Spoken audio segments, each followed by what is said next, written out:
Good morning, class. Today we will be talking about angle bisectors and how they are used in triangles. This is the second center you will be learning, and it should be section 3 of your book.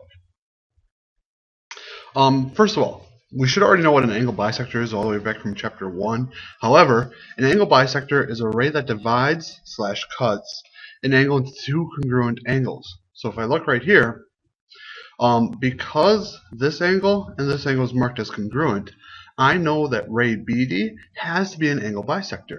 It's cutting this larger angle, angle ABC, into two smaller ones that are congruent. So it has to be an angle bisector. Also, if I know it's an angle bisector, I automatically can say angle ABD is congruent to angle DBC, as I did right here. But that's what an angle bisector is. Alright, let's do the first example. What is the measure of angle ABC if the measure of angle ABD is 25 degrees and ray BD is an angle bisector of angle ABC? So, if I have ray BD being an angle bisector of angle ABC, well, I know it cuts this angle such that it makes two congruent angles. So, I know that this measure right here is 25, and it's just this part right here, angle ABD. So it's only the top portion. Well, if this angle and this angle here are congruent, well, if this is 25, then this is 25. And if I'm looking for the measure of the big angle, angle ABC, well, that's just going to be 25 plus 25. There's the work for it. These two angles are equal, therefore measure of angle DBC is 25. Measure of angle ABC is both the smaller angles combined, 25 plus 25, or as the final answer would say, 50 degrees. Alright, so this was just a little bit of a review from chapter 1. Now let's do the new stuff. There's actually the theorem for angle bisectors. It's called the angle bisector theorem. There's also a converse to the angle bisector theorem. It's also something I talk about in concept 10, just I've broken it apart into two different sections so that way I can talk about them separately, so it's easier for you. If a point is on the bisector of an angle, then it is equal distance from the two sides of an angle. Remember, when we talk about equal distance from a side, it'd be like me saying, alright, if I was going to walk straight back to this wall here, the shortest path, or the path that I would take to get there, would be to turn all the way around and go straight toward it. I'm not going to go at an angle like this to the wall. That's not the distance from me to the wall. So when we're talking about a point being equal distance from the two sides of the angle, we're talking about the perpendicular distance. The line or the segment that would be perpendicular to the wall or line I'm talking about. So when I say equal distance from the sides, this angle here has to be a right angle. This angle here has to be a right angle. If it's not, it doesn't work. So if a point is on the angle bisector, as you can see, it's on the angle bisector. This angle has been cut into two congruent angles. It has to be the same distance away. So if I see this, I know that the length of the segment DC and the length of the segment AD has to be the same. And I can say that. Length of the segment AD equals length of the segment DC. Done. That's all this says. Now, let's apply it. Find the value of x. Well, this is the problem I was given. Of course, I forgot to put in the points. However, this is what I have. Look. This is an angle bisector. Point D is on the angle bisector. Therefore, this length, because it's the perpendicular distance from the point to the line, same thing here. This is the distance from this point to this line because it's perpendicular. I know that this length and this length have to be the same. And if they have to be the same, I can set them equal to each other. 2x minus 4 equals x plus 2. Solve for x. Subtract x from both sides, I get x minus 4 equals 2. Add 4 to both sides, I get x to be 6. And seeing all I was trying to do was find the value of x, I am done. So a problem like this, if I see it's an angle bisector, and I know these are the perpendicular distance, I automatically know without a shadow of a doubt that this length here and this length here has to be the same. Period. The next example. Is the length of segment AD equal to the length of segment DC? Explain. Well, this is just going back to the theorem. If I go back to here, how do I know that those lengths are equal? Well, that's only if, first of all, I have to have an angle bisector. Ray BD is an angle bisector. Good.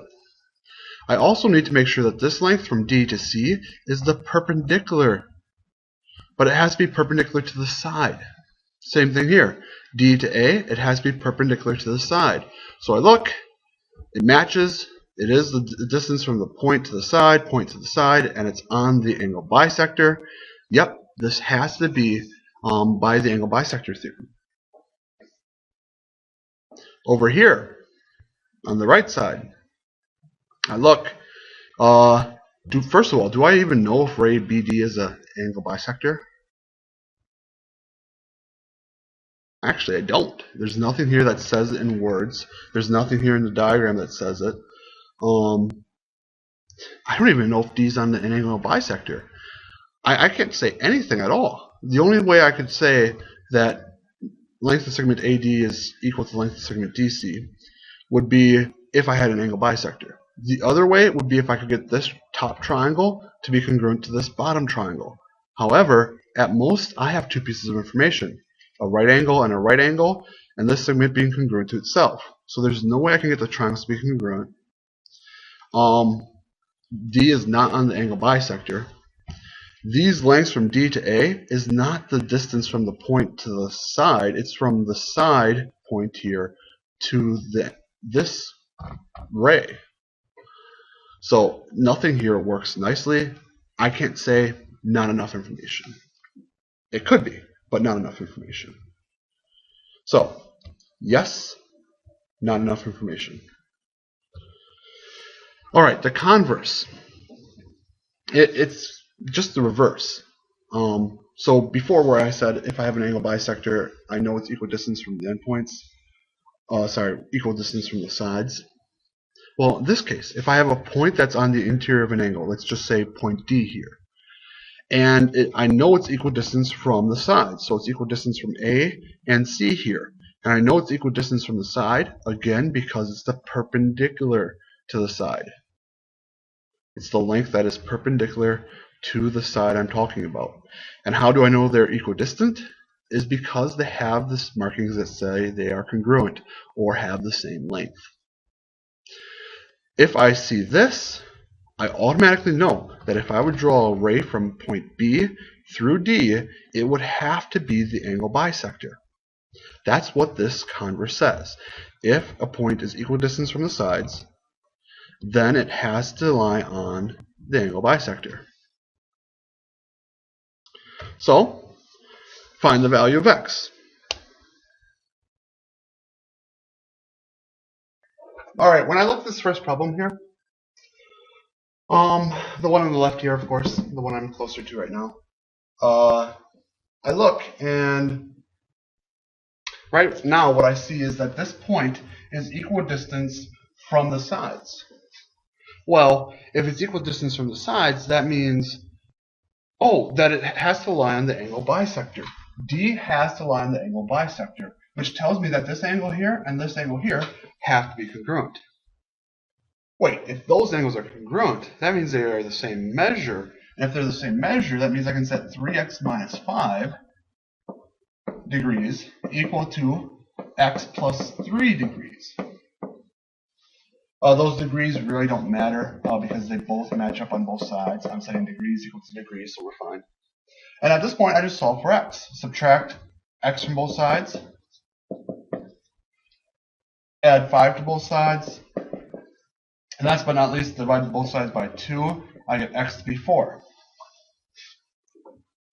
So this one was applying the converse. If I see that this is equal distance from the sides, then I know this has to be an angle bisector.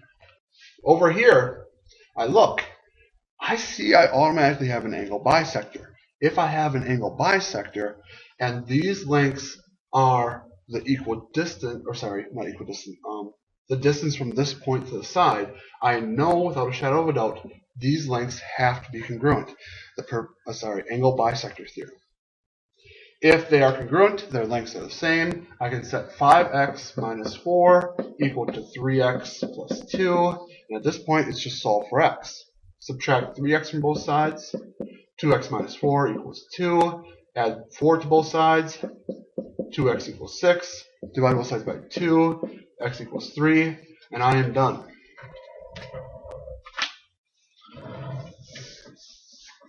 Alright, so this is the main application of it. You should be able to tell me if a point is equidistant from the sides if it lies on the angle bisector.